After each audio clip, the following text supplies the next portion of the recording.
গভীর রাত আল্লাহর নবী সাহাবীদের কাছে ওই সময় দিয়ে দিয়েছিলেন, কোরআন শেখাও, কোরআন পড়াও, কোরআন বোঝাও। মসজিদে নববীতে কোরআন পড়তেন, এত জোরে কোরআন পড়তেন, গভীর রাতে সাহাবীদের ঘুম ভেঙে যেত। সাহাবীরা কমপ্লেন করলেন, ওগো রাসূল, আব্দুল উজ্জা ওরফে আব্দুল্লাহ জুলবাজাদাইন যখন কোরআন পড়ে আমাদের ঘুম ভেঙে যায়। গভীর রাতে কোরআন পড়ে, তারা একটু বলে দেন যেন সে আস্তে করে কোরআন পড়ে, অথবা রাত্রে পড়াটা যেন বন্ধ করে। আল্লাহর নবী বললেন, ওগো আমার সাহাবীরা, তোমরা আব্দুল্লাহ জুলবাজাদাইনের ব্যাপারে কমপ্লেন করো না, অভিযোগ করো না। তোমরা কালেমা পড়েছে এক একজন এক এক পরিস্থিতির মধ্য দিয়ে, কিন্তু আব্দুল্লাহ জুলবাজাদাইন এমন পরিস্থিতির শিকার হয়েছে যে কালেমা পড়ার অপরাধে তার পরনের কাপড়টাও সাথে করে নিয়ে আসতে পারে নাই। বলেন আল্লাহু আকবার। ওগো আমার যুবকেরা, ইসলামের জন্য সব ত্যাগ করেছেন, সম্পদ ত্যাগ করেছেন, স্বার্থ ত্যাগ করেছেন, টাকা পয়সা জায়গা জমি কাপড় পর্যন্ত খুলে দিয়েছেন, বিনিময়ে এত ভাগ্যবান হয়েছেন যেদিন আব্দুল্লাহ জুলবাজাদাইন মারা গেলেন, ইন্তেকাল করলেন, পৃথিবী ছেড়ে চলে গেলেন। ওই দিন যখন কবরে নামানো হলো, আব্দুল্লাহ ইবনে মাসউদ রাদিয়াল্লাহু তাআলা আনহু কবরের উপরে দাঁড়ানো ছিলেন।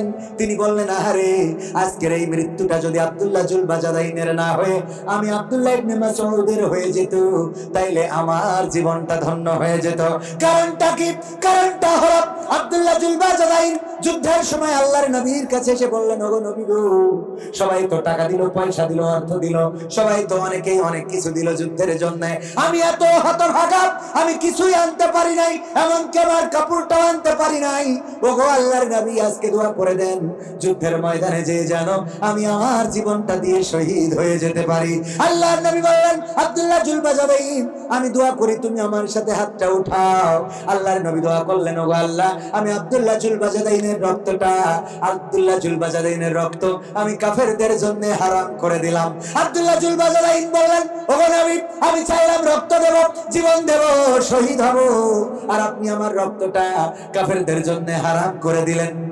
আল্লাহর নবী বললেন, আব্দুল্লাহ জুলবাজাদাইন, শুনে নাও, এরপরে যদি তুমি ঘরের মধ্যে বিছানায় জোরে জ্বরে ভুগে মারা যাও, তারপরেও তোমার মৃত্যুটা আল্লাহ শাহাদাতের মৃত্যু হিসেবে কবুল করে নিবি। ওর নাম কি হয়? কবির বিন সামাদ টেরা হুজুর। ঠিক না ঠিক? সব ঠিক আছে, খালি করিস কি চোখের মনিটা একটুখানি ব্যাখ্যা করে দিস, অল্প সামান্য সামান্য ব্যাখ্যা করে দেওয়ার জন্য কি বলে? ব্যাখ্যা হুজুর, টেরা হুজুর। টেরা হুজুর কি হুজুর? টেরা হুজুর একটুখানি বাঁকায় দিয়েছে চোখটা, সামান্য বাঁকা থাকার কারণে আপনার ভালো জায়গায় বিবাহ হবে না, গায়ের রং যত পরিষ্কার হোক, আপনার চেহারা যত সুন্দর হোক, কারণ আপনি যে যার দিকে তাকান দেখা যায় একজনের ভালোবাসি বলতে যে আর একজন দেখি বসে থাকে। ঠিক না বে ঠিক? বলছেন ছকিনার, কিন্তু আমাদের কাছে ওর বলেছেন, কারণ টেরারা তো রঙই তাকায়, তাই না? একটুখানি ঘুরাই দেওয়ার কারণে যে আল্লাহ আমাদের এই টেরা বানায় নাই, ওই আল্লাহর নামটা নিতে কি কষ্ট হয়? বলেন কে বলেছেন? আরো জোরে কে? আল্লাহর নাম যারা দুনিয়ার পরে নিতে পারে না, তারা মরার পরে কেমনে নিবে গো? ওখানে কোনো বুদ্ধি করে পার পাওয়া যাবে না। কবরে যাওয়ার পরে প্রশ্ন কয়টা? চিল্লায় বলেন কয়টা? আরো জোরে কয়টা? জোর হলো না কয়টা? আপনারা মিছিল না করে করে এখন মিছিল ভুলে গিয়েছেন। আগে তো আমরা মিছিল করতাম। মার্কা কি আছে?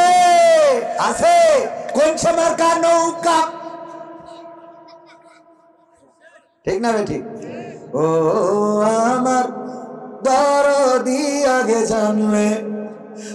জানলে তোর ভাঙা নৌকায় চড়তাম না। ও আমার দরদি, আগে জানলে তোর ভাঙা নৌকায় চড়তাম না। ভাঙা নৌকায় চড়তাম না আর এই বিপদে পড়তাম না। ওরে বর্ডারে দেখাইলাম ধরা, বিসিটাও তো রাখলো না। আগে জানলে তোর ভাঙা নৌকায় চড়তাম না। ঠিক না বেঠে ভাইয়ের আমার? মার্কা আছে। আমি কথা বললাম মিছিলের জন্য, আমি আসলে রাজনীতির কথা বলার সময় নেই, ও আমার দরকারও নেই। দরকার আছে কোনো? আমি এখানে মহিলা মেম্বারিতে দাঁড়াবো, দাঁড়াইলে কি ভোট দেবেন? আপনার এলাকায় আপনারা বলবেন আপনি তো আমাদের এলাকার মহিলা না। ঠিক না ভাই? ঠিক। ও আমার ভাইয়েরা, কথাগুলো কেন বললাম? কেন বললাম? আমি আপনাদের কাছে এসেছি যে যার কথা বলার জন্য, আল্লাহর কথা, আল্লাহ রাসূলের কথা। এই পৃথিবী ছেড়ে চলে যাওয়া লাগবে, অন্ধকার কবরে পাড়ি জমাতে হবে। আল্লাহ বললেন, ইয়া আইয়ুহাল্লাযীনা আমানু দুখুলু ফিস সিলমি কাফা ওয়া লা তাত্তাবিউ খুতুওয়াতিশ শাইতান ইন্নাহু লাকুম আদুউম মুবিন। ও আমার বান্দারা, তোমরা পরিপূর্ণভাবে ইসলামের মধ্যে দাখিল হয়ে যাও, আর শয়তানের পদাঙ্ক অনুসরণ করো না। এরপরে কবরের বিষয়ে কথা বলছিলাম। কবরে প্রশ্ন করবে কয়টা? মনে আছে তো? কয়টা? এক নম্বর প্রশ্ন কি? মান রব্বুকা, তোমার রব কে? ও আমার যুবকেরা, চারজন চলে যায় ইয়াং পোলাপান, আজকালকের ছেলেরা বই নিয়ে আর বসে না। ও বাবা, গুগলে সার্চ করিয়া পড়ি। ও আমার যুবক, যাও, কোনো অসুবিধা নাই, তোমাদের জন্য দোয়া। কিন্তু তোমরা লাইলাতুল ফেব্রুয়ারি করে বেড়াবা, আর কোরআনের মাহফিলে বসবা না। বিপদে পড়লি বলবা, হুজুর দোয়া করে দেন যেন রেজাল্ট ভালো হয়ে যায়। তোদের পরীক্ষার খাতায় শূন্য ছাড়া কিছু হবে না। ঠিক না বেঠে? বিপদে পড়ে আসবা হুজুরের কাছে, বাসের নাম্বার কত পাইছিস? বাস আব্বা একের জন্য 100 হয়নি। কত জন্য? পাশে তাও অসুবিধা কি? 99। পাশের তোর বন্ধু আছে না, ও 2 সৈন্য পেয়েছে। 2 কি পেয়েছে? আর এটা এক সামনে দিলে 100 হইতো। ও আমার যুবকেরা, 2 সৈন্য যদি পাও, আমাদের কিছু করার নেই, কারণ এই কোরআনের মাহফিল তোমাদের জন্য। যুবকেরা, ইয়াং বয়স তোমাদের আছে, তোমাদের যৌবন কাল আছে। আল্লাহর কাছে সবচেয়ে পছন্দের ইবাদতের সময় কোনটা? কোনটা? যৌবনকাল। যৌবনকালে যদি কেউ একটা গুনাহ করে, বৃদ্ধকালে 70টা গুনাহ। যৌবনকালে যদি কেউ একটা সওয়াবের কাজ করে, বিশ্ব নবী সাল্লাল্লাহু আলাইহি সাল্লাম বলেছেন, যৌবনকালে যদি কেউ একটা সওয়াবের কাজ করে, বৃদ্ধকালে ওই রকম কাজ তার 70টা করা লাগবে। কয়টা? সুবহানাল্লাহ বলবেন না? একটা যদি যৌবনকালে সওয়াবের কাজ করেন, সেই সওয়াব বৃদ্ধকালে 70টা সওয়াবের কাজ করার সমান। আর যৌবনকালে যদি 70টা গুনাহ করেন, বৃদ্ধকালে একটা গুনাহ করার সমান। সুবহানাল্লাহ বলেন। মুরব্বীরা তো বলতে যাবে না, কারণ বয়স পার হয়ে গেছে তো, আমাদের তো আর সুযোগ নেই। ঠিক না ভাই? ঠিক। আমাদের আর সুযোগ নেই। ওগো আমার যুবকেরা, ওগো আমার বৃদ্ধরা, ওগো আমার তরুণেরা, ওগো আমার কিশোরেরা, যৌবন কালটারে যদি কাজে লাগাইতে পারো, আল্লাহ রাব্বুল আলামিন জান্নাতের দরজাটা প্রশস্ত করে দিবেন। পরকালের ময়দানে 5টা প্রশ্নের উত্তর না দেওয়া পর্যন্ত কোনো বান্দা তার কদম উঠাতে পারবে না। তার মধ্যে 1 নম্বর প্রশ্ন হলো, আল্লাহ রাব্বুল আলামিন যে হায়াত দিয়েছেন, জীবন জিন্দেগি দিয়েছেন, কারো 60 বছর, কারো 70 বছর, কারো 80 বছর, কারো 40 বছর, কারো 35 বছর, কারো 20 বছর, কারো 7 বছর, কারো 13 বছর। আল্লাহ যে সময়টা দিলেন, এই সময়টা কোন পথে ব্যয় করেছে, এটা আল্লাহ প্রশ্ন করবেন বান্দার কাছে। ওগো বান্দা, বলো, তোমার হায়াত দিয়েছিলাম, এই হায়াতটা কোন পথে ব্যয় করেছো?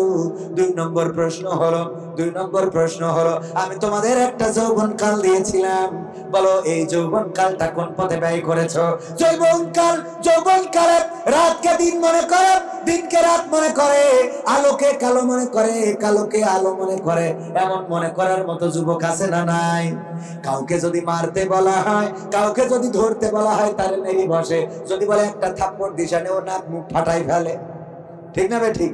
যদি বলে একটা থাপড় দিয়ে ইনশানে, ও থাপড় দিয়ে কি ঘুষি টুসি মেরি, নাক দিয়ে রক্ত মত বের করি, আদা মারা করি, তারপরে নিয়ে আসো। এটা যৌবনকালে করা যায় না, যায় না। এই জন্য আল্লাহ বলবেন, যৌবনকাল কোন পথে ব্যয় করেছো? লাইলাতুল ফেব্রুয়ারিতে রাত জেগেছো, নাকি লাইলাতুল কদরে রাত জেগেছো? তা যুবকেরা, পাকামো কি মনে আছে তো? লাইলাতুল ফেব্রুয়ারি বোঝেন না? Valentine's day. এই ভ্যালেন্টাইন্স ডে কে কেন্দ্র করে আমার যুবকেরা ডিজে বাজায়, আমার যুবকেরা আনন্দ করে, উল্লাস করে, নায়িকা নিয়ে ঘুরতে বের হয়ে যায়। ওগো আমার যুবকেরা, পরকালের ময়দানে আল্লাহ বলবেন, যৌবনকাল কোন কাজে লাগিয়েছো? যারা তাহাজ্জুদের নামাজে যৌবনকাল কাটিয়েছে, যারা লাইলাতুল কদরের রাত জেগেছে, যারা লাইলাতুল সবে, ওই যে লাইলাতুল বরাতের রাত, এটা নিয়ে আবার অনেকের ইখতিলাফ আছে। ইখতিলাফ থাক আর যা থাক, লাইলাতুল বরাত ভাগ্য যদি লিপিবদ্ধ না হয়, রাতের অন্ধকারে যদি কেউ ইবাদত করে আল্লাহ ভাগ্য ভালো করে দিতে পারে না, পারে না। সুতরাং সব রাতই লাইলাতুল বরাত। সুবহানাল্লাহ। তাহাজ্জুদের নামাজে যদি কেউ উঠে আল্লাহর কাছে কাঁদাকাটি করে, ওগো আল্লাহ আমি গুনাহ করেছি, জেনা করেছি, ব্যভিচার করেছি, অন্যায় করেছি, আওয়ামী লীগ করেছি, বিএনপি করেছি, হেফাজত করেছি, জামাত জাসদ বাসদ করেছি, মানে ভুল দল যদি করে থাকে, এর মধ্যে বুঝে নেন যে কোনটা ভুল। সপ্তাহের নাম ধরি বলা সব কোনটি একটা বলবেন, আবার কাটি খুলে দিবেন, ঠিক না বেঠে? আজকালকের ছেলেরা বই নিয়ে আর বসে না, ও বাবা গুগলে সার্চ করিয়া পড়ে। ওরে কালের মেয়েরা কোরআন হাদিস ধরে না, এখনকার মা বোনেরা এই আল্লাহর কোরআন পড়ে না, ও আল্লাহ টিকটকে ভিডিও ওরা করে। আজকালকের ছেলেরা বই নিয়ে আর বসে না, গুগলে সার্চ করিয়া পড়ে। আগের সময় প্রেম করিলে সভাপতি বলতো পাইছো কি, এখন বলে সব করিয়া বাবু তুমি খাইছো কি, ঠিক না বেঠে? এই কথাগুলো বললে কি খারাপ লাগছে? খারাপ লাগছে আপনাদের? শোনা যাবে আর একটু? শুনবেন? শুনবেন না এটা জানি, কিন্তু সবার ভাগ্যে এই মাহফিল জুটবে না, সবাই এখানে থাকতে পারবে না। কারণ এখানে থাকার জন্য আল্লাহর কবুলিয়াতের দরকার আছে না নাই? আল্লাহ যদি কবুল না করে তাইলে এই মাহফিলে আসতেও পারবেন না, বসতেও পারবেন না। আবার এমন অনেকেই আছে আসবেন, বসবেন, কিন্তু থাকা হবে না। হবে? আমার সভাপতি উনার বাড়িতে মুরগি আছে, এই মুরগি ডিম দিয়েছে 10টা। কয়টা? 5টা ডিম হুজুররা এসেছে বলে রান্না করে খাওয়াইছে আমাদের। আজ তো সেদ্ধ ডিম, কিন্তু ভাজি করে খাওয়াইছে, মানে সেদ্ধ ডিম আবার ভাজি করেছে। আমরা খেয়ে আসলাম। 5টা ডিম খাওয়ানোর পরে বাকি থাকে কয়টা? 5টা। এই মুরগি যখন আমাদের ওইদিকে বলে তাওয়া লাগা, আপনারা কি বলেন? কুচ্চা। কুচ্চা হয় ডিম ফুটানোর জন্য উষম। এই উষম যখন মুরগি উষম হয়েছে, বাচ্চা ফুটাবে, তখন সভাপতি সাহেবের বেগম সাহেবা বলতেছে, দেখো 5টা ডিম তো হুজুরদের খাওয়াই দিছিলাম, আর 5টা ডিম খুঁজে নিয়ে আসো। কারণ এই মুরগি 5টা ডিম নিয়ে যদি বাচ্চা ফুটাই তাইলে মাত্র 5টা বাচ্চা হবে, 10টা ফুটাইলে 10টা হবে, কিন্তু 1 মাস তো ডিম তাওয়া দেবে, সুতরাং 1 মাস তো উষম করবে। সুতরাং এই 1 মাসের জন্য ডিম কম দিয়ে লাভ কি? বেশি দিয়াই ভালো, ঠিক না বেঠিক? যদি একটা ভ্যানে অথবা একটা গাড়িতে রংপুরে যাওয়া হয়, সেই গাড়িতে যদি 10টা সিট থাকে, তাইলে 5 জন কি আপনারা যাইতে যাবেন নাকি? বা ওই ভ্যান যাত্রী যে গাড়িওয়ালা যে, সে কি ওই 5 জন নিয়ে যাইতে যাবে? সে বলবে একটু ওয়েট করো, আর 5 জন নিয়ে নি, বলবে না? বলবে না। রংপুর যেহেতু যাবো, আর 5 জন নিয়ে যায়, 10 জন লোক, এরকম না?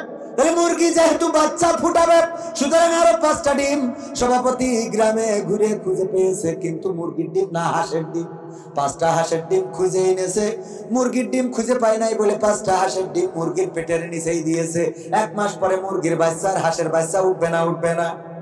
উঠার পরে সকালবেলা মুরগি বাচ্চাদের নিয়ে মিটিং ডেকেছে, ও আমার বাচ্চারা শোনো, তোমরা তো দুনিয়ায় আসলে কেবল দুনিয়া সম্বন্ধে তোমাদের ধারণা নাই। এই দুনিয়ায় কত দলমত, কত রাজনীতি আছে। একবার শেখ হাসিনা ক্ষমতায় আসে, একবার ডক্টর ইউনূস, একবার খালেদা জিয়া, একবার এরশাদ, একবার জিয়াউর, একবার মুজিবুর। এই জন্য তোমাদের এই দুনিয়ায় চোখ কান খোলা রেখে চলতে হবে। ও আমার বাচ্চারা, আসছে শীতকাল, আর এই উত্তরবঙ্গে বেশি শীত পড়ে, সুতরাং তোমরা এই শীতের দিনে আমার থেকে দূরে যাবা না, পানিতে ভিজবা না, কুয়াশা লাগাবা না, আমার কাছাকাছি থাকবা গো। আমি যেটা খাবো সেইটা খাবা, আমি যেখানে যাব সেখানে যাবা। এই কথা বলে যখন মুরগি বাচ্চা নিয়ে ঘুরে বেড়ায়, 5টা মুরগির বাচ্চা মুরগির কাছে থাকে, কিন্তু যে 5টা হাঁসের বাচ্চা, ওই 5টা খালি যেই দিকে পানি ওই দিকে দৌড় দেয়। যেই দিকে পানি, মুরগি ডাকতেছে, এদিকে এদিকে আসো, মাসুদ ভালো হলে না, এদিকে আসো, শোনো, তুমি কেন ভালো হও না? তোমার ভালো হওয়া লাগবে। এই 5টা দেখো আমার কাছে থাকে, আর তোমরা দূরে দূরে যাও, উপরে তো ইসরায়েল ঘুরে বেড়ায়, কখন না জানি তোমাদের সফল দিয়ে নিয়ে চলে যায়, তখন আমি সন্তান হারা হয়ে যাব। সুতরাং আসো, আমার কোলের মধ্যে থাকো, আমার পেটের নিচে থাকো। আর এই কুয়াশার দিন ঠান্ডা লাগায় না, সর্দি লাগলে ওষুধ খাওয়াবো কি করে? আমার তো পয়সা নাই, টাকাও নাই। এই কথা বলে যখন মুরগি ঘুরাই নিয়ে বেড়াচ্ছে, টিউবওয়েলের কাছে পচা কাদা পানি থাকে না? থাকে না? এই পচা কাদা পানি হাঁসের বাচ্চা 5টা যখন পেয়েছে, ওদের কাছে মনে হচ্ছে আজকে ঈদের আনন্দ। ওরে বাবা, ওর মধ্যে নামিয়েতে কিলি বিলি করি পানি উপরে মাকে নিচে মাকে। মুরগি বলছে আমার বুঝা শেষ, এই যে 5টা আমার কাছে আছে, এই 5টা আমার জাতের, আর যে 5টা তোমরা কাদা পানি মাখো তোমরা বেজাত, তোমাদের কোনো জাত নেই। আমার জাতের যদি হইতে তাইলে তোমরা অন্তত আমার সামিয়ানার নিচে থাকতে।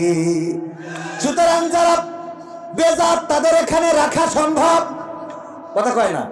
ওরা ওই পচা কাদা পানিতে যাবে, চায়ের দোকানে যাবে, ওরা তাসের আড্ডায় যাবে, ওরা সিরিয়াল দেখতে যাবে, ওরা ক্রিকেট খেলায় যাবে, ওরা অন্যায় কাজে যাবে, ওরা ওই মেয়ে মানুষের সাথে গল্প করতে যাবে, ওরা আবার ওই যার জনের পাড়া ভাঙার জন্য যাবে।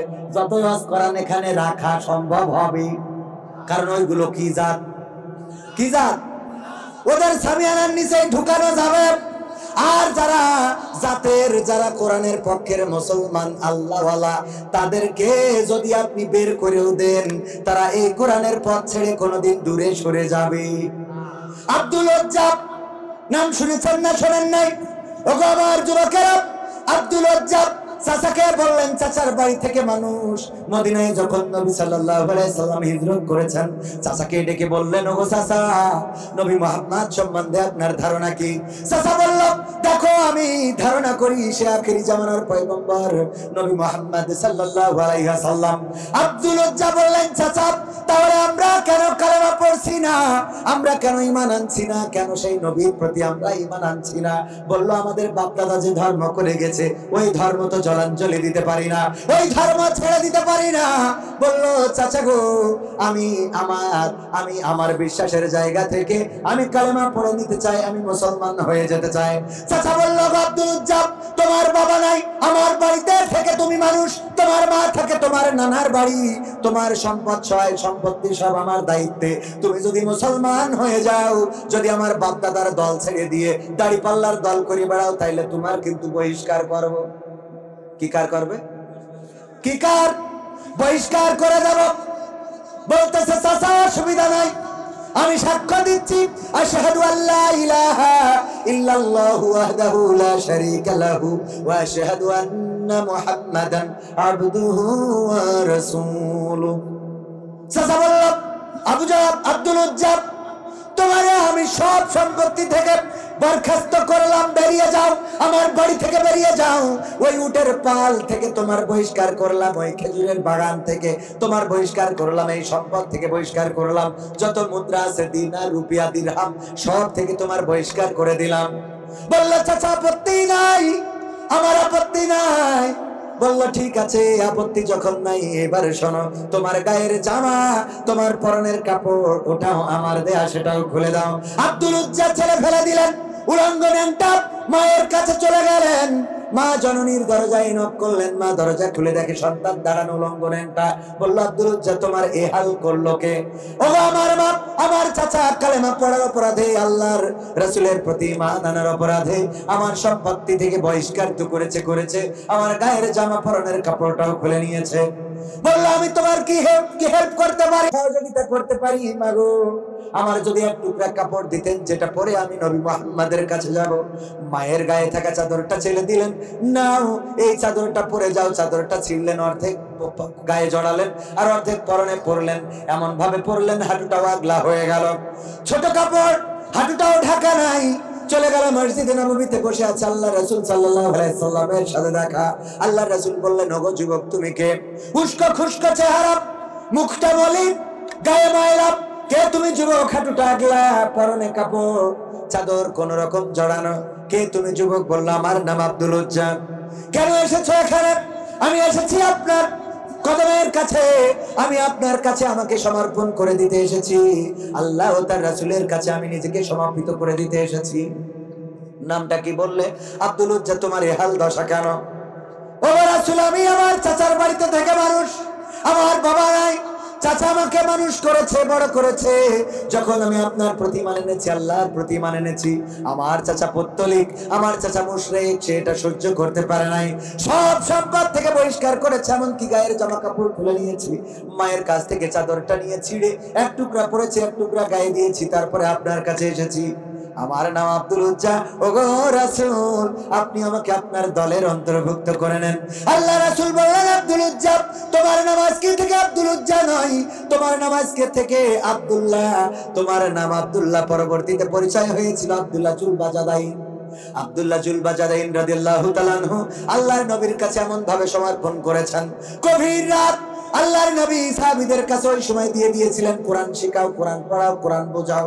মসজিদে নববীতে কোরআন পড়তেন, এত জোরে কোরআন পড়তেন, গভীর রাতে সাহাবীদের ঘুম ভেঙে যেত। সাহাবীরা কমপ্লেন করলেন, ওগো রাসূল, আব্দুল উজ্জা ওরফে আব্দুল্লাহ জুলবাজাদাইন যখন কোরআন পড়ে আমাদের ঘুম ভেঙে যায়, গভীর রাতে কোরআন পড়ে, তারা একটু বলে দেন যেন সে আস্তে করে কোরআন পড়ে, অথবা রাত্রে পড়াটা যেন বন্ধ করে। আল্লাহর নবী বললেন, ওগো আমার সাহাবীরা, তোমরা আব্দুল্লাহ জুলবাজাদাইনের ব্যাপারে কমপ্লেন করো না, অভিযোগ করো না। তোমরা কালেমা পড়েছে এক একজন এক এক পরিস্থিতির মধ্য দিয়ে, কিন্তু আব্দুল্লাহ জুলবাজাদাইন এমন পরিস্থিতির শিকার হয়েছে যে কালেমা পড়ার অপরাধে তার পরনের কাপড়টাও সাথে করে নিয়ে আসতে পারে নাই। বলেন আল্লাহু আকবার। ওগো আমার যুবকেরা, ইসলামের জন্য সব ত্যাগ করেছেন, সম্পদ ত্যাগ করেছেন, স্বার্থ ত্যাগ করেছেন, টাকা পয়সা জায়গা জমি কাপড় পর্যন্ত খুলে দিয়েছেন, বিনিময়ে এত ভাগ্যবান হয়েছেন যেদিন আব্দুল্লাহ জুলবাজাদাইন মারা গেলেন, ইন্তেকাল করলেন, পৃথিবী ছেড়ে চলে গেলেন। ওই দিন যখন কবরে নামানো হলো, আব্দুল্লাহ ইবনে মাসউদ রাদিয়াল্লাহু তাআলা আনহু কবরের উপরে দাঁড়ানো ছিলেন। তিনি বললেন, আহারে, আজকের এই মৃত্যুটা যদি আব্দুল্লাহ জুলবাজাদাইনের না হয়ে আমি আব্দুল্লাহ ইবনে মাসউদের হয়ে যেত, তাইলে আমার জীবনটা ধন্য হয়ে যেত। কারণটা কি?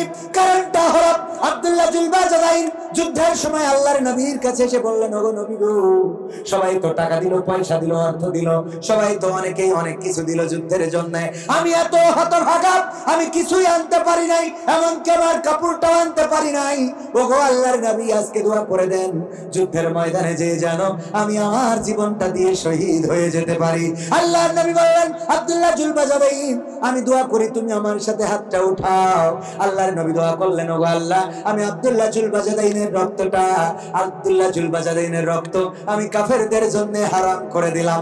আব্দুল্লাহ জুলবাজাদাইন বললেন, ওগো নবী, আমি চাইলাম রক্ত দেব, জীবন দেব, শহীদ হব, আর আপনি আমার রক্তটা কাফেরদের জন্য হারাম করে দিলেন। আল্লাহর নবী বললেন, আব্দুল্লাহ জুলবাজাদাইন, শুনে নাও, এরপরে যদি তুমি ঘরের মধ্যে বিছানায় জ্বরে ভুগে মারা যাও, তারপরেও তোমার মৃত্যুটা আল্লাহ শাহাদাতের মৃত্যু হিসেবে কবুল করে নিবি। সুবহানাল্লাহ। ওগো আমার ভাইয়েরা, এখানেই শেষ নয়। আব্দুল্লাহ জুলবাজাদাইন সত্যি মারা গেলেন জ্বরে ভুগে, তাবুর মধ্যে জ্বরে ভুগে মারা গেল। আল্লাহ রাসূলের কাছে খবর আসলো, গো রাসূল, আপনার সাহাবী আব্দুল্লাহ জুলবাজাদাইন জ্বরে ভুগে ইন্তেকাল করেছেন। আল্লাহর নবী বললেন, তোমরা তোমাদের ভাইকে গোসল করো, তার জানাজা প্রস্তুত করো। জানাজা প্রস্তুত করা হয়ে গেল, কবর খনন করা হয়ে গেল, তারপরে তার লাশটা বহন করে যখন কবরে এনে নামালো, এই নামানো দেখে আব্দুল্লাহ জুলবাজাদাইনের এই কবরে নামানো দেখে আব্দুল্লাহ ইবনে মাসউদ বললেন, ওগো আল্লাহ, আজকের এই মৃত্যুটা যদি আব্দুল্লাহ জুলবাজাদাইনের না হয়ে আমি আব্দুল্লাহ ইবনে মাসউদের হতো, তাইলে আমি ধন্য হয়ে যেতাম। কারণটা হলো, ওই লাশটা যখন কাঁধে করে খাটিয়াই করে নিয়ে এসেছে, তারা আর কেউ নাই, ইসলামের প্রথম এবং দ্বিতীয় খলিফা হয়েছিলেন আল্লাহর নবীর সবচেয়ে কাছের সাহাবী আবু বকর রাদিয়াল্লাহু তাআলা আনহু এবং ওমর রাদিয়াল্লাহু তাআলা আনহু, দুইজনে কাঁধে করে লাশটা কবরের কাছে নিয়ে এসেছেন। অন্ধকার রাত, কবরে নামানোর সময় যে মশালটা ধরেছেন, ওই মশালটা ধরেছিলেন ইসলামের প্রথম মুয়াজ্জিন বেলাল রাদিয়াল্লাহু তাআলা আনহু। আর কবরে নামানোর জন্য স্বয়ং রাসূল নিজেই কবরের মধ্যে নেমে গিয়েছিলেন। কয়েকজনের কবরে আল্লাহর রাসূল সাল্লাল্লাহু আলাইহি সাল্লাম নেমেছেন, হাতে গোনা 2-5 জনের কবরে, তার মধ্যে একজন হলেন আব্দুল্লাহ জুলবাজাদাইন। আল্লাহর রাসূল নিজেই কবরের মধ্যে নেমে গিয়েছেন, লাশটাকে ধরলেন, বলল, তোমাদের ভাইকে আস্তে করে দাও, তোমাদের ভাইকে ব্যথা দিও না, কষ্ট দিও না। তারপরে আস্তে করে কবরের মধ্যে শুইয়ে দিলেন, মুখটা কাবার দিকে করে দিলেন। তারপরে আল্লাহর কাছে কবরের মধ্য থেকে দুটি হাত তুলে দোয়া করলেন, ওগো আল্লাহ, আজকে সন্ধ্যা পর্যন্ত আমি আব্দুল্লাহ জুলবাজাদাইনের পরে সন্তুষ্ট ছিলাম গো আল্লাহ। আমি আব্দুল্লাহ জুলবাজাদাইনের উপরে সন্তুষ্ট। ওগো রব, ওগো রব, আমি তোমার কাছে ফরিয়াদ করি, তুমি আমার আব্দুল্লাহর পরে সন্তুষ্ট হয়ে যাও। ও আমার যুবকেরা, এমন ঈমান যদি আমরা অর্জন করতে পারি, কবরটা নাজাতের হয়ে যাবে। কবরে প্রশ্ন করবে, মান রব্বুকা ওমান দীনুকা ওমান নাবিয়ুকা, মনে আছে না নাই? কবরে এই তিনটা প্রশ্ন করবে, তোমার রবকে, তোমার দিন কি, তোমার নবীকে। আমার রব, আমি যদি আল্লাহকে রব মেনে থাকি তবেই বলতে পারবো, যদি না মানি বলা কি সম্ভব হবে? এখন যদি আমি বলি, ধরেন চট করি শেখ হাসিনা ঢুকে পড়েছে বাংলাদেশে, চট করি ঢুকে পড়েছে। এখন যদি আমি বলি আমি আওয়ামী লীগের লোক, হ্যাঁ মানবে? কবে তোর এই বইটি এখনো লেখা, এমপিরা সব কোথায় গেল, কোথায় কাদের কাকা, তাদের সারা দেশটা এখন লাগে ফাঁকা। বইয়ে লেখা, এই তোর এই বইয়ে দেখ, ক্ষমতায় কেউ স্থায়ী হয় না, লেখা আছে না নাই? বইয়ে সব লেখা। এই লেখা দেখার পরে আমার কি আওয়ামী লীগ হিসেবে মানবে? কথা কয় না, মানবে? আল্লাহর যদি রব মানেন, নামাজ পড়ার দরকার আছে না নাই? নামাজ পড়েন না, 5 ওয়াক্ত কয়জন হাত উঁচু করেন? 5 ওয়াক্ত পড়েন না, কইছি পড়েন না, থাক থাক থাক থাক, হাত উঁচু পড়েন কয়জন 5 ওয়াক্ত? একদম আল্লাহ দেখছে, যারা পড়েন না তারা হাত তুলেন না, গুনাহগার হবে। আল্লাহ কবুল করুন। অনেকেই আছেন 5 ওয়াক্ত নামাজ পড়েন, নামাজ পড়া যেমন ফরজ, জামাতের সাথে পড়া তেমন ফরজ। আল্লাহ রাসূলের কাছে একজন কানা সাহাবী এসে বললেন, আল্লাহ রাসূল, আমার কি জানা জামাতে নামাজ পড়া লাগবে নাকি? বলল, ওগো, তুমি মসজিদে কেন পড়তে চাও না? কারণ আমি অন্ধ, আমি মসজিদে নববীতে আসতে পারি না, অন্ধ কানা মানুষ, আমার জন্য জামাত কি ফরজ নাকি? আল্লাহর নবী বললেন, তুমি কি আল্লাহর নবী বললেন, না পড়া লাগবে না, তুমি বাড়ি পড়লেই হবে, চলে যাচ্ছে। আবার ডাক দিলেন, দিয়ে বললেন, অন্ধ, ওগো আমার অন্ধ ছাবি, বলো দেখি তুমি বাড়িতে বসে থেকে আজানটা কি শুনতে পাও? বললো, হ্যাঁ শুনতে পাই। বললো, তাই যদি শুনতে পাও তাইলে তোমার নামাজে মসজিদে আসতে হবে। অন্ধর জামাতে পড়া, এই এই 12টা এখনো তো বাজিনি, এই শয়তানগুলো কারা? হ্যাঁ, এই নগদ শয়তান। আর বেশি উঠে যায় দেখবেন যে লম্বা পাঞ্জাবিওয়ালারা, এরা মনে করে ওদের বেহেশতে 2-3টা উপরে রেস্টি করা আছে। ওরা নিজেরা মনে করে, দেখবেন মাদ্রাসায় মুহতামিম, উনার নামাজও জামাতে পড়া লাগে না, পড়েও না, ওর পড়া লাগে না, কারণ ও মনে করে আমি এত লোকের নামাজ পড়ে, আমার পড়া লাগবে কেন? পাকা মুখ কোথায়। আমি প্রায় জায়গায় দেখি এই জাতীয় আল্লাহর ওলিরা উঠে যেতে। আল্লাহর ওলি প্রথম জাহান্নাম উদ্বোধন হবে আলেমকে দিয়ে। আল্লাহ রাসূল সাল্লাল্লাহু আলাইহি ওয়াসাল্লামের হাদিস। কাকে দিয়ে? প্রথম জাহান্নামের উদ্বোধন হবে আলেমকে দিয়ে। কারণ তোমার ইলমের গৌরবে তুমি মানুষকে মানুষ মনে করতে না। কবির বিন সামাদের দাওয়াত দিয়েছ কেন? নয় টোকা, তোমার দাওয়াত দেবে, তুমি ওয়াজ করি খাও, অসুবিধে ঠিক না? ঠিক আছে না? নাই আলেমগুলো এদের দিয়ে জাহান্নাম উদ্বোধন করা, কারণ এরা মুখে যা বলেছে কাজে তা পরিণত করে নাই। মুখে ভালো কথা বলে, ওরা বলে সবাই আসো আল্লাহর পথে আসো, কোরআনের কথা বলো। আল্লাহর নবী বলেছেন বাল্লিগু আন্নি ওয়ালাউ আয়া, আল্লাহ বলেছেন ওমান আহসানু কাওলাম মিম্মান দাআ ইলাল্লাহ ওয়া আমিলা সলিহা ওয়া ক্বালা ইন্নানি মিনাল মুসলিমিন। ওরা আমাদের শোনায়, এবার শুনে বুঝে যখন আমরা আমল করা শুরু করি, যদি আমরা ওয়াজ করা শুরু করি, কয় ও ওয়াজ করে, ওর সার্টিফিকেট কি? কথা কয় না। সার্টিফিকেট তুই তো আমাকে ডেকে আনলি, কথা কয় না। তুই তো ডেকে আনলি, কলি যে ভাই ভালো হ্যাঁ ভালো হ্যাঁ ভালো হ্যাঁ, আমি তো ভালো হয়েছি। আল্লাহ বলছে নিজে সৎ কাজ করো, অপরকে সৎ কাজের আদেশ দাও। কথাটা কার? তা আমি যে সৎ কাজ করছি ওইটা আরেকজনের আদেশ দেওয়ার দরকার আছে না নাই? তাহলে আমি আদেশ দিলি, তোমার জলে কেন? এরম আছে না নাই? দাওয়াত একটু কমে যায়, খাওয়াটা কমে যায়, পাকা মুখ কোথায় দেখবেন, খেয়াল করি। যাই হোক, কিছু সঙ্গীত তো শোনানোর দরকার আছে না নাই? সঙ্গীত শোনানোর দরকার আছে না? শুনবেন ইনশাআল্লাহ। তুমি যার লাগিয়া এমবি ভরো, তার তো বাটন ফোন। শোনাবো? মা বোনেরাও আছে না নাই?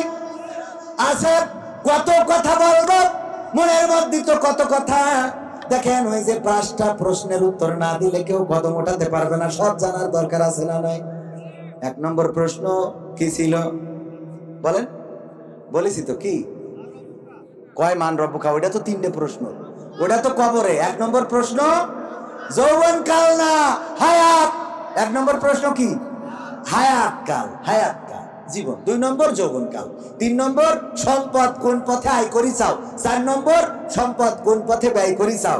5 নম্বর যে ইলম অর্জন করেছিলে সেই ইলম কোন রাস্তায় খরচ করি চাও। বুদ্ধি করে অনেকে বুদ্ধিজীবী আছে না নাই? এক বুদ্ধিজীবী মারা যাওয়ার সময় সন্তানদের বলছে, খোকা আমি মারা যাওয়ার পরে তোরা করবি কি, পুরনো মানে গোরস্থান থেকে পুরনো কাপড়ের কাপড় এনে আমার দাফন কাপড় করবি। বলছে, আব্বা আমাদের কি টাকা কম আছে নাকি যে নতুন কাপড় না কিনে পুরনো গোরস্থান থেকে কাপড়ের কাপড় কিনবো? তা বলছে, যতই টাকা থাক একটু পুরনো গোরস্থানের কাপড়ের কাপড় দিয়ে আমার দাফন করে দিবি, এটা একটা বুদ্ধির খেলা। তা বলছে, কে এই বুদ্ধি করতে হবে কেন? বলছে, এই বুদ্ধি কেন করবো, আমি তোদের বলে দিই, সারাটা জীবন বুদ্ধি করলাম, কবরে যেও বুদ্ধি করে চলবো। সেটা হলো, যদি তোরা পুরনো গোরস্থান থেকে পুরনো কাফনের কাপড় এনে আমার দাফন কাফন করাস, আমার কাফনের কাপড় পরায়ে কবরে রাখিস, ফেরেশতা আসবে এসে বলবে, মান রব্বুকা ওয়া মান দীনুকা ওয়া মান নাবিয়ুকা। আমি বলবো, এই প্রশ্নের উত্তর আর কতবার দেব, আর কতবার দেব এই প্রশ্নের উত্তর? তখন ফেরেশতারা বলবে, কেন? আমি বলবো, আমার কাফনের কাপড়টা দেখো, আমি কি আজকের লাশ? আমি তো আরো 3 মাস আগের লোক। বুদ্ধি আছে না নাই? ওই কবরে এই বুদ্ধি করে চলা যাবে না। ইলম অর্জন করে কোন পথে ব্যয় করলে সেটারও জবাব দিতে হবে। অনেকেই বুদ্ধিজীবী, আলেম বুদ্ধিজীবী, বুদ্ধি বিক্রি করে খায়। আলেম ওলামাদেরকে কারাগারে ভরে না, ভরে না? আলেমের হাতে হাত করা লাগাইছে না, লাগাই নাই?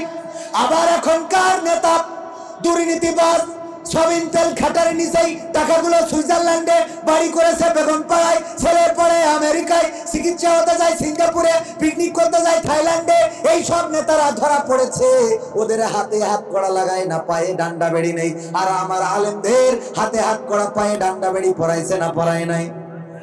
শুধু পড়াই নাই, যারা আজকে কারারুদ্ধ রয়েছে তাদের মনে রাখা উচিত যে তোমাদের অনেকটাই জামাই আদর করা হচ্ছে। তোমরা যারা আমাদের আলেম ওলামাদেরকে ধরেছ, তাদের হাতে হাত করা, পায়ে ডান্ডা বাড়ি পরিয়ে, এমনকি প্যারোলে মুক্তি পেয়ে মায়ের জানাজায় গিয়েছে, বাবার জানাজায় গিয়েছে, তারপরেও তার হাত থেকে, পায়ের ডান্ডা বাড়ি থেকে মুক্তি দেওয়া হয় না। আলেমদের সাথে এত বেয়াদবি করা হয়েছে। কোরআনের পাখিরা বৃদ্ধ, দৌড়াই পালাইতে পারবে না। এই মানুষটাও যখন অসুস্থ হয়ে হাসপাতালে গেছে, তার হাতে হাত করা, পায়ে ডান্ডা বাড়ি, সেইটা আবার ওই যে হাসপাতালের খাটের সাথে শিকলি দিয়ে লাগাই রেখেছে না, রাখে নাই? শুধু রেখেছে তা নয়, আমার শফিকুল ইসলাম মাসুদ, দেলোয়ার হুসাইন সহ, আল্লামা মামুনুল হক, আমির হামজা, ওলামায়ে কেরাম যখন কারাগারে ঢুকেছেন, আমরা দেখেছি রিমান্ড থেকে বের করলে তারা সোজা হয়ে দাঁড়াইতেও পারে নাই। আর এখনকার আল্লাহর ওলিরা জেল থেকে বের হয় হাস্যরসাত্মক ভাবে, কাই দেখা হবে, খেলা হবে। খালি পলক বললো, একটু দোয়া করি, একটু দোয়া করি, বলেছে না, বলেনি? ভাইরা আমার, এই জামাই আদর দিলে হবে, যার যা প্রাপ্য বুঝিয়ে দেওয়ার দরকার আছে না নাই? আমি বলেছি, আমার আমির হামজা ভাইয়ের হাতে হাত করা, মামুনুল হকের হাতে হাত করা, কোরআনের পাখিদের হাতে হাত করা, পায়ে ডান্ডা বাড়ি। আর পরিমণিরা যখন জেলখানায় যায়, তখন তাদের হাতে আসে মেহেদির রং। এই বৈষম্য বাংলাদেশে চলতে পারে না। আমরা বৈষম্য বিরোধী ছাত্র আন্দোলন করেছি ইতিপূর্বে 15টা বছর। যারা আলেম ওলামাদেরকে রিমান্ডে নেওয়ার পরে তারা সুস্থভাবে বের হতে পারে নাই, এখন যারা রিমান্ডে যায় তারা সুস্থভাবে বের হয় কিভাবে? ঠিক না বে ঠিক? ওদের জন্য হুইল চেয়ারের দরকার আছে না নাই? বাটাম দিয়ে হুইল চেয়ারে বসাইতে হবে, যেন বোঝে যে এর আগে বাটাম দেওয়ার স্বাদটা কি। ঠিক না বে ঠিক? বোঝার দরকার আছে না নাই? মাঝে মাঝে পিতা সন্তানকে পরীক্ষা করে, টাকা পয়সা দেয় না, বাড়ি থেকে বের করে দেয়, যা বেরিয়ে যা, ঢাকা শহরে যা, গার্মেন্টসে কাজ করে খা, দেখ টাকা পয়সা কেমন করে ইনকাম করা লাগে। এরকম আছে না নাই? যেন সে বোঝে যে টাকা কেমন ইনকাম করা লাগে। যারা এতদিন আলেম ওলামাদেরকে নির্যাতন করেছে, নিষ্পেষণ করেছে, জেলে ভরেছে, অসুস্থ করেছে, আহত করেছে, খুন করেছে, গুম করেছে, কোরআনের পাখি আল্লামা দেওয়ার হুসাইন সাইদিকে 13টা বছর কারাগারে রেখেছে, তাদের জামাই আদর এটা মেনে নেওয়া চাই না বলেন ঠিক কিনা?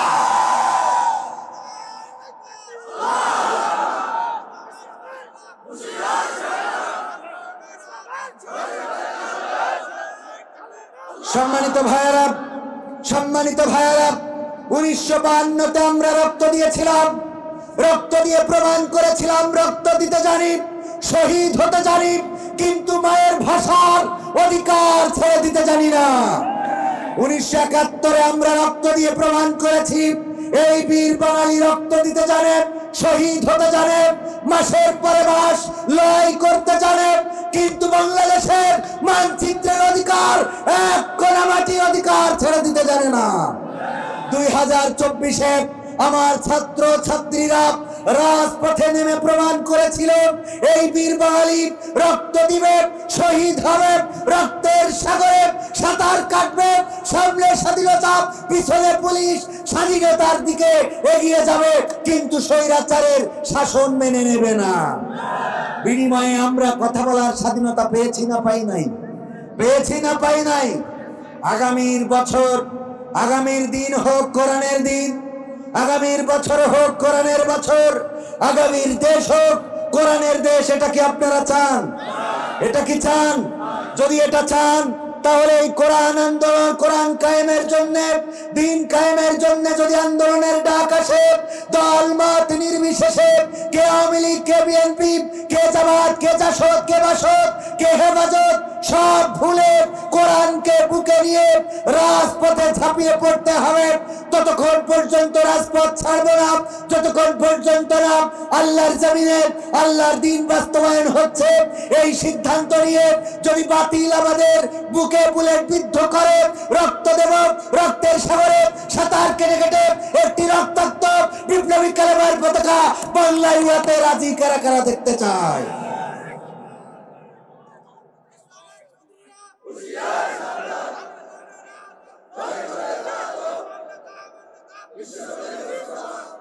সত্যি কি কোরআনের জন্য রক্ত দিতে রাজি আছেন? আছেন? যদি রক্ত দিতে হয়, জীবন দিতে হয়, বা যদি রক্ত দিতে চাই, জীবন দিতে চাই, আল্লাহ এর সাথে আবার একটা শর্ত জুড়ে দিয়েছেন, বিআমওয়ালিকুম। কি কি দিতে হবে? মাল। আমরা মালও দিতে রাজি আছি না নাই?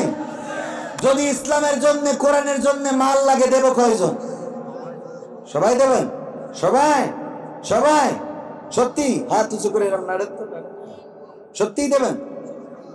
বাম হাতটা নামান, ডান হাত রাখেন, ডান হাত, এই ডান হাতটা অনেক পবিত্র, এই ডান হাতটা মুঠ করেন, মুঠ করেছেন, মুঠ করে একেবারে নিজের পকেট অথবা পাশের পকেট, যেটাই মন চাই ঢুকান, ঢুকান, পকেটে ঢুকান, নিজের পকেট, হ্যাঁ নিজের পকেট অথবা পাশের পকেট, পকেট ঢুকায় 500, 1000, 2000, 10,000, 20,000, 1 লাখ, 1 লাখ টাকা পাইছেন, পকেটে করে নিয়ে আসে, যা আছে 1-5 মিনিটের মধ্যে দিয়ে দেন। তারপরে 3-4টা গান শোনাবো, একটা 3-4টা সঙ্গীত শোনায় আমরা একসাথে চলে যাব।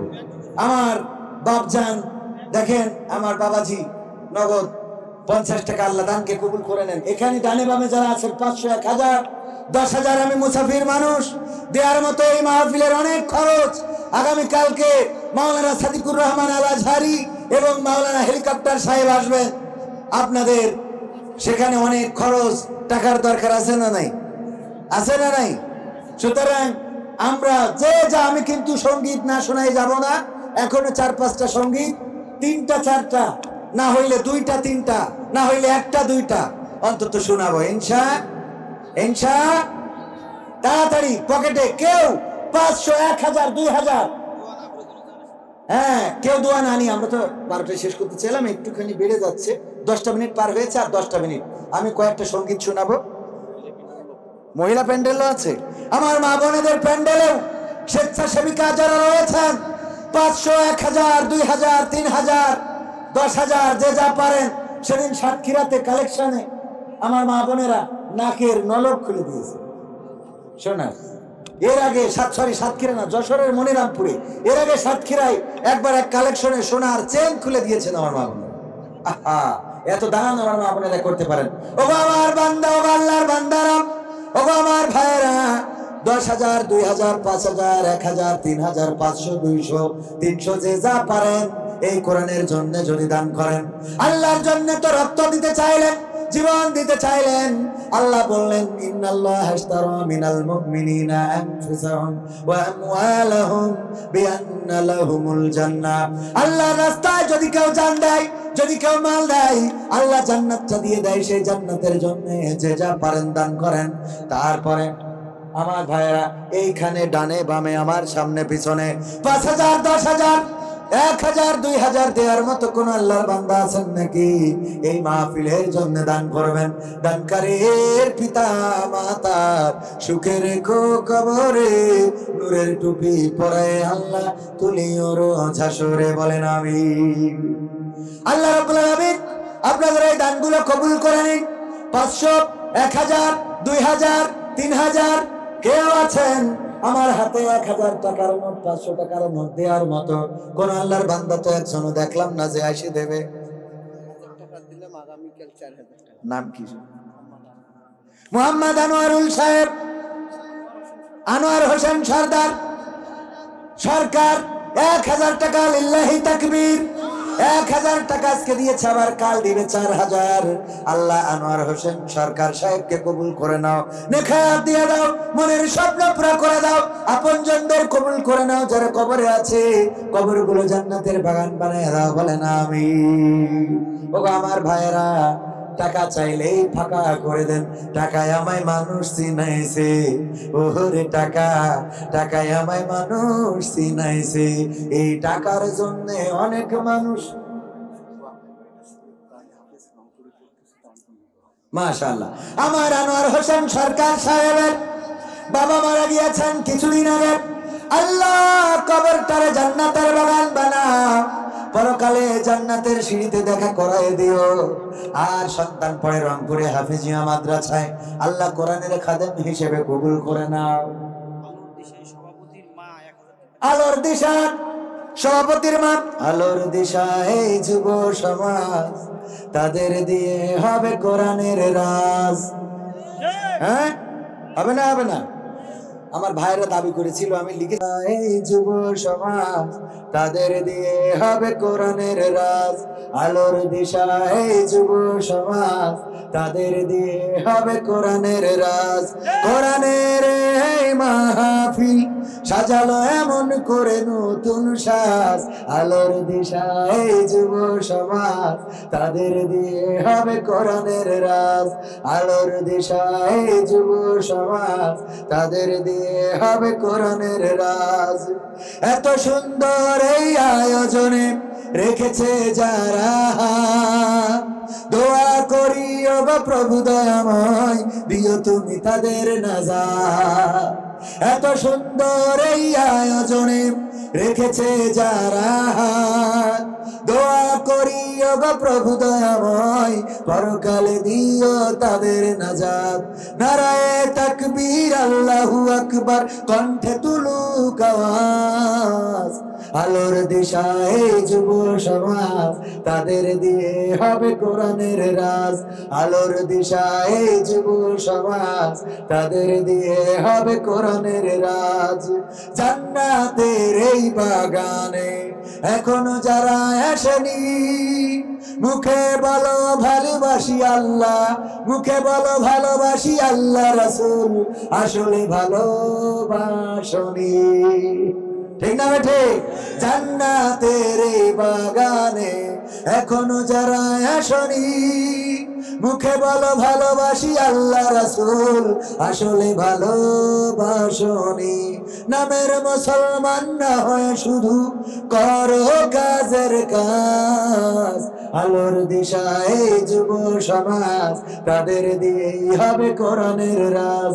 আলোর দিশায় যুব সমাজ, তাদের দিয়েই হবে কোরআনের। হবে না? হবে না? আলোর দিশা যারা দেখাতে পারে তাদের দিয়েই তো আলো আসতে পারে। বলেন ঠিক না বেঠে? আমরা কোরআন শুনতে চেয়েছিলাম কত রাত, যেই টাকা চাইছি ফাঁকা হয়েছে না হয় নাই? যাতে গেল বলো কোন আজব কারখানা, যাতে গেল বলো। ওরে সত্য কাজে কেউ নাই রাজি, ওরে টাকা দিতে কেউ হয় না রাজি, সবই দেখি টানা না না। যাতে গেল বলো এ কোন আজব কারখানা। ঠিক না বেঠি? কোরআন পড়তে ভালো লাগে, কোরআন শুনতে ভালো লাগে, কোরআন জানতে ভালো লাগে, কোরআন মানতে ভালো লাগে না। আছে না নাই?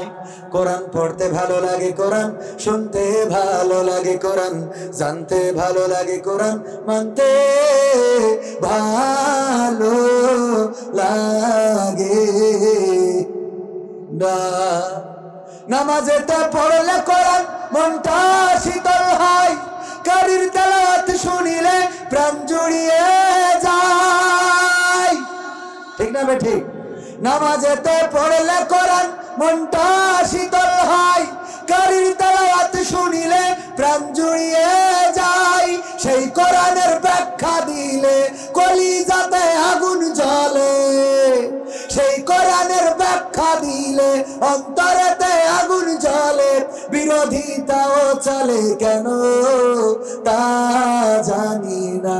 কোরআন পড়তে ভালো লাগে, কোরআন শুনতে ভালো লাগে, কোরআন জানতে ভালো লাগে, কোরআন মানতে ভালো লাগে।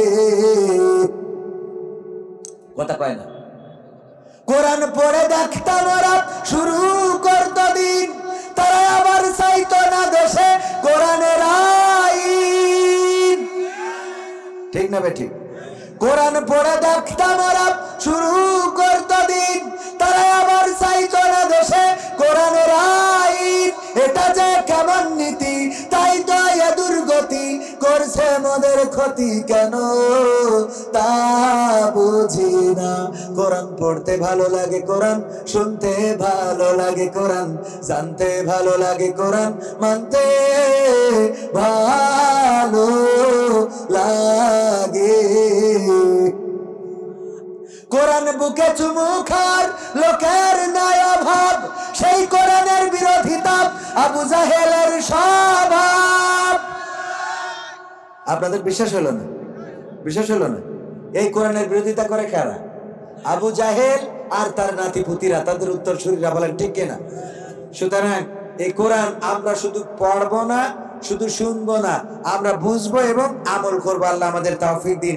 আজকের আলোচনার বিষয়বস্তুর মধ্যে যেটা ছিল সেটা ছিল পরকালীন জীবন। পরকালীন জীবন নিয়ে কবরের প্রশ্ন কয়টা?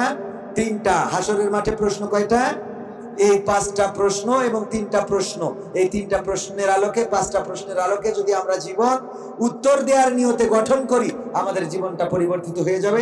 যেহেতু আগামী কালকে আবার আপনার